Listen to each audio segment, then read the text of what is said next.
first of all, thank you for the knowledge that you've shared today. I'm sure we all have had lots of takeaways from it. I'm Pranav. I study in the 11th grade in a private school in Kolkata.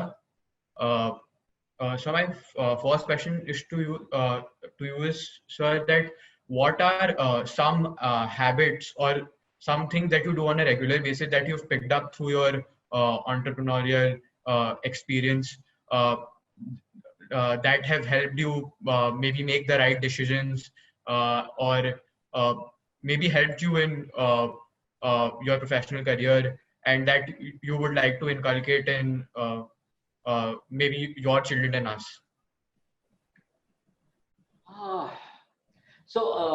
One of the things which I'm not sure whether I'm answering you directly, but one of the things which is there is as a successful entrepreneur, you need to listen a lot. And listening a lot, especially to your top level people, because we tend to become the bosses and keep telling more than listening more. And after listening, the best way of success which I have is questions. If I can ask the right 5 questions, I don't need to give any instructions. So that's how I can delegate work to our people, by just asking the right questions. I don't even have to say, do this, do this, do this. I just ask them the right questions. What is that which will happen when you do this, or what are the problems in various areas? I don't know whether I've answered your question directly. What was the second part, actually, if you can just repeat that? No, sir. This is only my first question. Sir, I have another question for you, sir. Since we are talking about the next generation of is family business is entrepreneurial enough or not, so like my grandfather had started a business and my father has continued it. But sir, there's a thing that they have been continuing the business, our family business, in traditional ways. Like nothing is online, and we have been working the way that my grandfather had started it.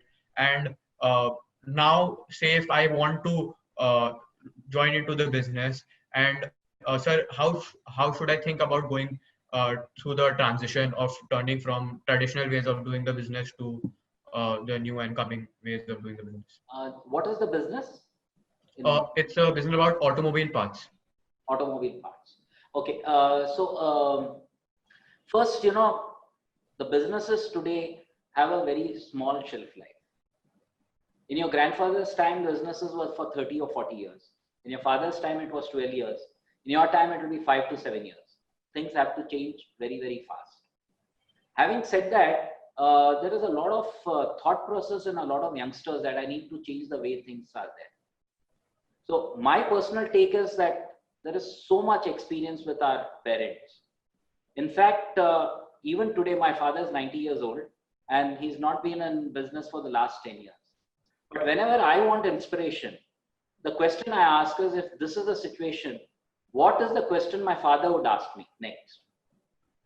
And I just imagine him facing the same problem, and the questions he will ask me, all the sort of research which I need to do to solve that answer, I get the answer.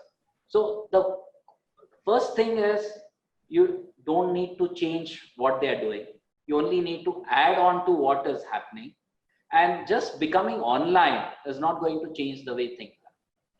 See, there are a lot of trends which are happening in businesses. Disintermediation is a very simple trend. Whether we like it or not, the manufacturers are going to go to the consumers. So disintermediation is something which is going to happen in every sector.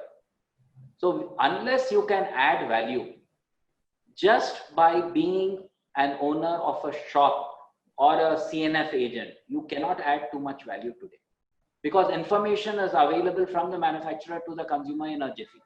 Earlier, all the chain was there to add information, to add a location. Today, all those things have become valueless in a digital world. So you need to see where value can be added in a business, and you also need to see project in the future where what type of value is no longer going to be value add. Today, if you're adding finance, most of the people, when I say Lakshmi period, it is people with finance made money. today with negative interest rates across the world, money is not going to be an important resource in future. So just because you have or your father has money, you're not going to make money in future. In fact, Sudhakar, just on the offside, I just got a mail today from a broker in London. I opened an account with him, and you know what the mail says? If you have a positive balance in euro or franc, they will charge interest from me. If I keep money with my broker in euro or franc, he's going to charge me money. So money is not going to be a resource in the future. So you have to understand where our strength is, where we are adding value to the value chain between the manufacturer and the customer. Are you passing on the information and learning which you get from the customer to the manufacturer and therefore adding value to the manufacturer? Or are you adding some value to the customer in terms of giving him service at his doorstep? Things are going to change. So you have to understand that. And once you understand, you'll know where you can add value in the business. Great. Yes. Thank you, sir.